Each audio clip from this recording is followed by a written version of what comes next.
Thank you very much. I'm really happy to be here. No matter where your ancestors came from, your ancestors, my ancestors, everyone's ancestors were all inspired by something called the American dream. It's something that today we all know and feel deep inside, but it's really unique to this country. It's a special part of our American community, and it says a lot about our values.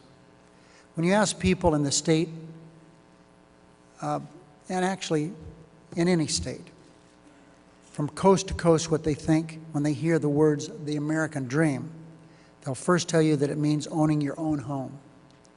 That's because being able to build a future for your family is one of the many blessings of this nation.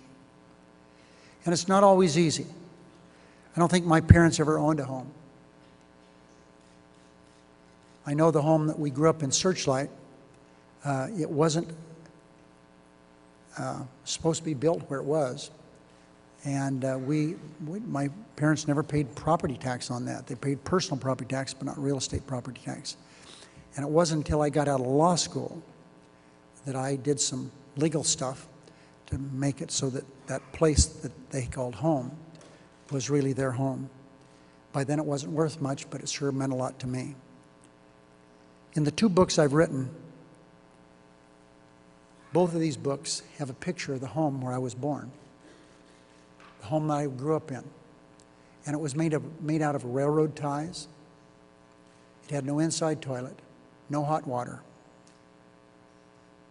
Some called it a shack, but it was our home. So I know what it's like to struggle and know something about maybe not having the home of your dreams, but it was our home. I know that families in Nevada and across the nation are struggling today. I still live in Searchlight, that's where my home is. All my boys live in Nevada. All my children have gone to public schools here in Nevada. I have 11 grandchildren here in Nevada, they all go to public schools. But my boys who have homes here, and I have a home here, I know what it means to have houses underwater, just like most Nevadans know. That's why the foreclosure crisis is very personal to me. And that's why every day when I get to work, I try to make the American dream a little more realistic for the people of Nevada. There are a number of positive steps we've taken in this direction. Has it been enough? Of course not. But perhaps the biggest was going to the root of the problem and reforming Wall Street.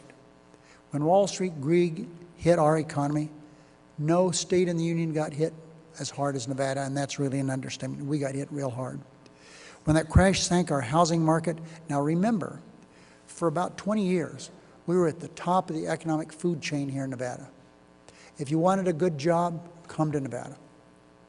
If you wanted to start a small business, come to Nevada. One of these little strip malls, it didn't matter which one you grabbed, business was good every place. And there was no place for 20 years better to invest in real estate than Nevada. Well, Wall Street reform changed all that.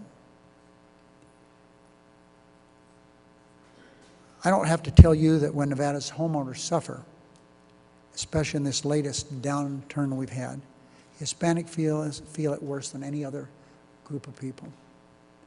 That's why after this happened, we retraced the steps and went to the cause of the crisis.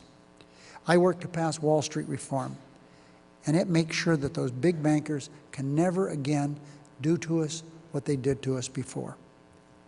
Second, I've secured for Nevada $200 million to help homeowners that are underwater. The state of Nevada is the one that deals with those funds. And because of a letter I wrote a week ago last Sunday, Bank of America put a moratorium on foreclosures. I think we really need that time out. I'm glad that happened. I also pushed President Obama to do more to help the hardest hit states. That's why Nevada is at the top of the list and gotten more money per capita for these homes that are underwater than any other state. Third, I worked very hard to not only pass the first-time homebuyers tax credit, and now we have more than 48,000 homeowners here in Nevada who own a home for the first time, and they would never have been able to get that home but for this first-time homebuyers tax credit. And I not only got that passed, but you remember the people doing the paperwork were so slow that come June 1st, they were going to no longer be able to qualify. Even though they qualified, it was just that the time had run out. So I got that extended to the 1st of October, and that's really helped a lot of people here in Nevada and around the country.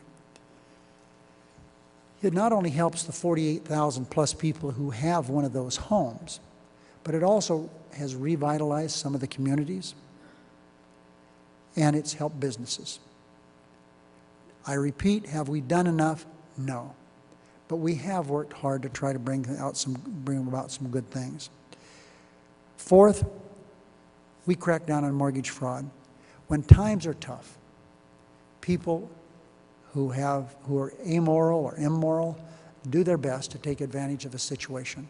And it's unbelievable what ends people will go to take advantage of those people in trouble.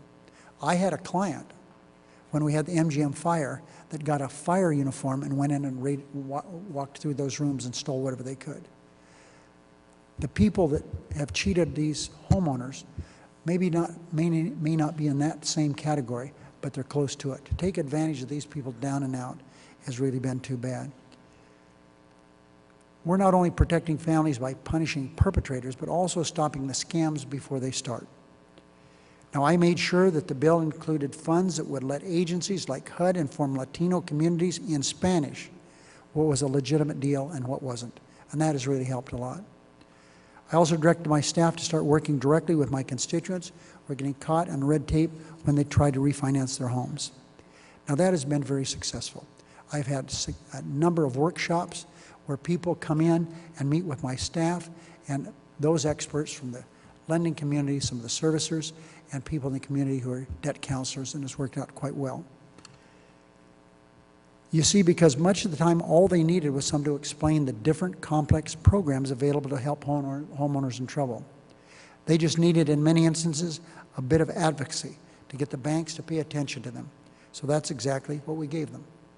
And because the Hispanic community has been hit so hard by the foreclosure crisis, I made sure that all my offices throughout Nevada have bilingual staff. That's all offices: Washington, Las Vegas, Reno, and Carson City. And this is a big help. I have noticed so often, I have 3 sons that speak fluent Spanish.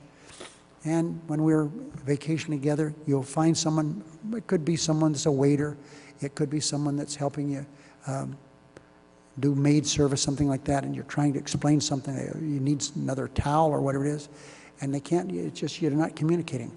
I call one of my boys, the whole demeanor of that person changes. So language is so very, very important, and I'm very happy that I have Spanish-speaking people in all my offices.